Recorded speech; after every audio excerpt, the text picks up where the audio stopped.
Kenapa bisa muncul makam palsu? Karena ada pemalsunya. Apa motivasi palsu? UUD, ujung-ujungnya duit. Karena banyaknya orang berziarah, ada kotak masuk duit. Sekarang sudah ada kuburannya. Sekarang sudah ada. Ada kuburannya, disebut dengan wisata ziarah, kemudian ada warung-warung, ada kotak amal tentunya. Yang penting kan kotak amal sebetulnya.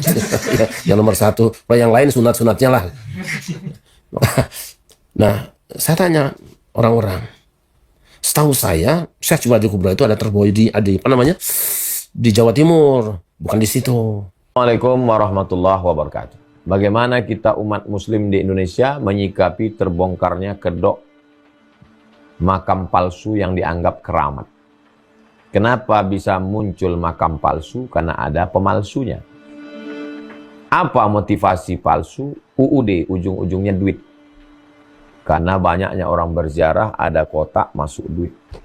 Jadi sebagai negara hukum, maka kita minta kepada orang-orang yang diberikan amanah, digaji oleh negara untuk menjatuhkan hukuman kepada orang yang bersalah. Adapun umat dicerdaskan bahwa ini pembohongan publik, penipuan. Maka semua kita bekerja, insya Allah kejahilan, kebodohan umat tidak dieksploitasi oleh orang-orang yang punya kepentingan. Tahun 2015, saya berkeliling ke pelosok-pelosok daerah karena ada pikiran, ada pikiran yang mengganjel. Bermula dari kasus makam Mbah Priuk. Kasus makam Mbah Priuk. Mbah Priuk. Oh ya, yang sempat ramai dulu itu ya. Ya, kebetulan saya diundang ceramah oleh Pak Wali Kota Bambang Sudiono untuk memberikan nasihat pada sambutan di peringatan Maulid Nabi di lapangan belakang kantor Wali Kota Jakarta Utara. Waktu itu bareng dengan Cici Paramida yang bernyanyi gambus. Ya. Sebelum kita mulai pengajian, saya diundang untuk masuk di ruangan kamar Pak Wali Kota bersama Lantamal dan Dandim kalau tidak salah. Pak Wali Kota menyampaikan bahwa ini sedang ada masalah di utara. Masalah apa Pak Wali? Masalah kuburan yang disebut dengan kuburan Mbah Priuk. Oke. Jadi yang benarnya bagaimana itu? Kata beliau, sebenarnya kuburan itu sudah dipindahkan ke Dobo, sudah tidak ada. Sudah dipindahkan ke Bogor. Ke Dobo. Ke Dobo. Dobo itu mana? Dekat juga dari situ, tidak jauh, masih utara Jalan juga. Dobo. Iya. Nah terus, tapi ada seorang Habib dan seorang pengacara yang membicarakan kembali, setengahnya menggugat bahwa dia mengaku sebagai ahli waris dari yang namanya Mbah Priuk itu.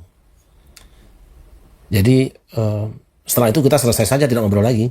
Nah kira-kira 1-2 minggu kemudian saya diundang lagi di kediaman beliau karena beliau akan umroh. Masih ngobrol itu lagi.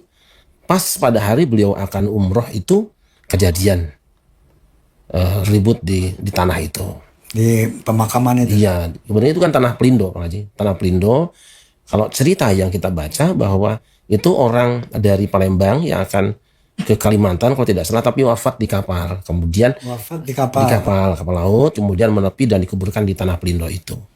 Nah dari situ saya mulai berpikir. Orang itu siapa namanya? Namanya Habib Muhammad Al-Haddad ya. Oh, seorang Habib. Habib. Dari Kalimantan. Dari Palembang. Dari Palembang, ya. Kalimantan, naik kapal laut. Ya. Kemudian meninggal di atas kapal. Iya.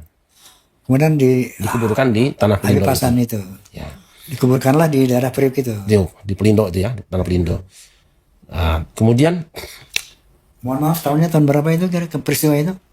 Saya tahun 2010 kalau tidak salah. Tahun 2010? Iya. Dikuburkannya? Bukan, itu sudah tahun 1920-an lah kira-kira ya. Oh, 1920 peristiwa meninggalnya itu. beliau itu. Keluarga Al-Haddad ya. Al-Haddad, Kemudian setelah ramai ribut, Pak Yusuf Kala, Pak Kiai Ma'ruf Amin, dan para tokoh termasuk Abah Aib juga kumpul mengadakan mubahasah. Kesimpulannya adalah bahwa cerita tentang Mbah Priuk itu palsu. Sebentar. Tokoh yang dikuburkan itu adalah Al-Haddad ya. Al-Haddad, namanya Hasan. Ya. Bebasan. Meninggal di kapal, kemudian dikuburkan di situ. Kemudian dikeramatkan. Dipindahkan dulu. Sudah pindah kuburannya ke Dobo. Tapi setelah itu dikeramatkan, padahal itu tanah kosong. Oh, kuburan aslinya ada di Dobo. Di Dobo. Nah, yang dikeramatkan itu tanah kosong. tanah kosong. Oke. Tapi memang kijingnya kemudian dipasang lagi. Oke. Itu adalah hasil dari investigasi tim yang sengaja dibentuk oleh Pemda DKI dan Majelis Ulama Indonesia, melibatkan Pak Yusuf Kalla, Kiai Ma'ruf Amin, dan termasuk Alwi Sahab yang pakar sejarah itu. Ya, ya. Habaib juga diundang, disimpulkan bahwa cerita, karena di buku itu diceritakan, kan ada bukunya ya, ada Habib yang bikin buku bahwa keramatnya ini itu semua adalah cerita fiktif dan kuburan itu sudah kosong. Kuburan itu kosong. Kosong. Jadi kuburan palsu saja. Langsung saja. Itu sudah terbukti ya? Sudah terbukti. Di tahun berapa itu? 2010 2010. Ya, waktu itu beritanya ramai itu. sampai ada yang meninggal. Betul, betul. Nah dari situlah saya mulai berpikir sebenarnya apa sih yang terjadi?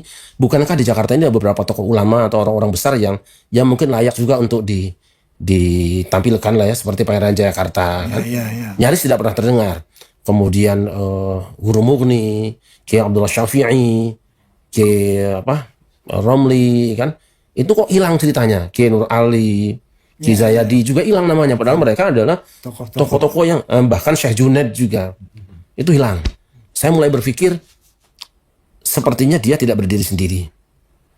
Nah, ketika saya bergerak, satu hari akan acara dengan TV One di ceramah di kuburan Sunan Kalijaga.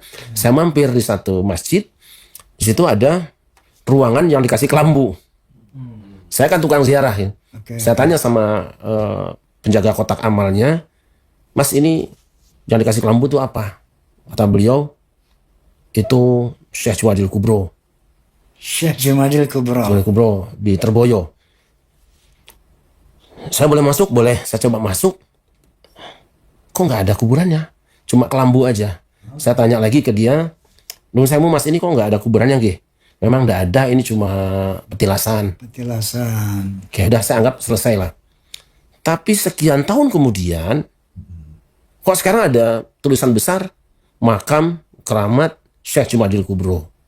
Dan itu ada kuburannya. Pertama tuh nggak ada. Nggak ada. Sekarang sudah ada kuburannya. Sekarang sudah ada. Ada kuburannya, disebut dengan wisata ziarah, kemudian ada warung-warung, ada kotak amal tentunya yang penting kan kotak amal sebetulnya. Yang nomor satu. Kalau yang lain sunat-sunatnya lah. Nah, saya tanya orang-orang. Setahu saya, Syekh Jumadil Kubro itu ada Terboyo di Jawa Timur, bukan di situ. Sebentar. Syekh Jumadil Kubro itu tokohnya fiktif apa eksis? Eksis. Siapa beliau itu? Syekh Jumadil Kubro itu kan termasuk yang menurunkan kemudian Wali Songo kan? Oke. Yang menurunkan Wali Songo. Syekh Jumadil Kubro ini terah dari Wali Songo. Wali Songo, leluhurnya Wali Songo. Leluhurnya Wali Songo. Wali Songo adanya di daerah Trowulan. Nah itu Trowulan, Jawa Timur. Makam aslinya ada? Ada. Di Trowulan, Trowulan. Jawa Timur. Sampai sekarang masih ada. Nah, yang palsu itu di mana? Nah di Terboyo itu Semarang. Di Semarang. Saya tanya, ini siapa yang mengadakan ini nih? Katanya berdasarkan petunjuk dari satu daerah lah. Dari mana? Dari Pekalongan. Dari Pekalongan. Habib Lutfi. Habib Lutfi. Ya. Oke. Itu. Wah, Itu kaget. keterangan siapa? Orang-orangnya di situ semua bisa ditanya. Orang. Sampai hari ini bisa ditanya semua. Sampai saya bilang, Mas ini kan kuburan palsu. Mas dulu kan nggak ada, sekarang jadi ada. Ya kita kan hanya melaksanakan saja. Udah itu saya anggap selesai. Saya tinggalkan dan saya sampaikan ke teman-teman. Kemudian saya coba juga pas pengajian di Kalimantan Tengah. Karena saya dengar ada kuburan ulama besar namanya Kiai Gede. Kiai Gede itu adalah seorang ulama yang dikirim oleh Kerajaan Demak untuk bersama-sama berjuang dan kemudian mengislamkan sekitar Kalimantan Tengah di Kota Waringin Barat. Nah, kedua kali saya datang ke sana, si penjaganya itu kalau tidak salah namanya Pak Tamrin atau siapa, kemarin ada Habib kesini mengatakan bahwa ini aslinya adalah Habib katanya. Ada yang bilang Habib Asega, ada Habib Al-Gadri, macam-macam. Artinya apa? Bahwa seperti ada upaya untuk mencoba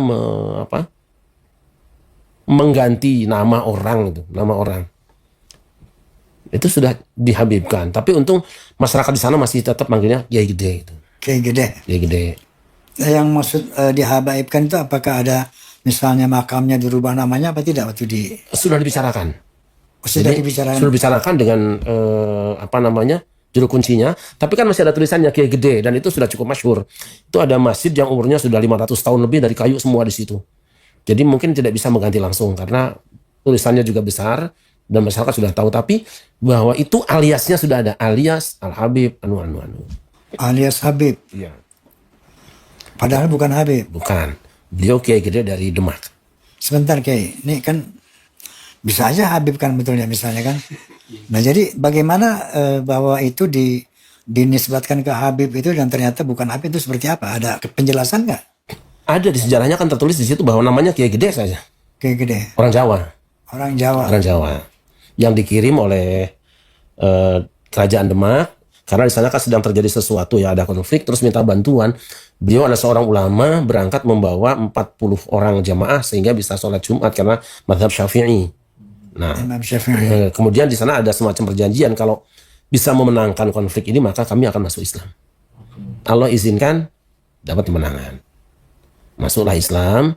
Tidak pernah orang mengenal namanya siapa-siapa kecuali Kiai Gede aja.